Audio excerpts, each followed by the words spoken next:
আমি একটা কথাই বলতে। তো সুপ্রিয় দর্শক মন্ডলী, এতদিন পর ময়নার বিচার না পেয়ে মাঠে নামলো ময়নার বাবা এবং মানববন্ধন ডাক দিল।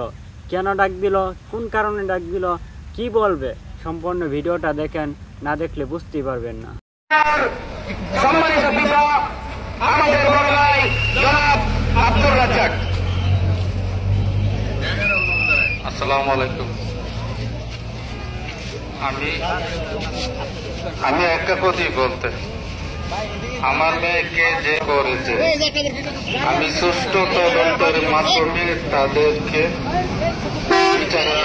বিচার চাই এবং বিচার করাবো। আর যাতে নিরীহ মানুষ হয়রানি না হয় তাদেরকে একটু সচেতন থাকবে। এদের সাথে বাইরে আমরা আরো 12 জন গ্রেপ্তার করেছিল, তাদের কোনো রিমান্ড হয় নাই। তাদেরকে আরো 12 জন বের হয়ে আসছে। আমাদের নিরীহ ইমাম এবং মুয়াজ্জিন এখনো জেলখানার ভিতরে, এবং তাদেরকে রিমান্ডও দিয়েছে ইমাম মুয়াজ্জিন। তো আসলে কি বলবো, বলার মতো কিছু নেই। এতদিন হয়ে গেল এখনো কারা জড়িত বের হয়ে আসেনি। তো আজকের মতো এখানে, ভালো লাগলে অবশ্যই চ্যানেলটা সাবস্ক্রাইব করে দিবেন।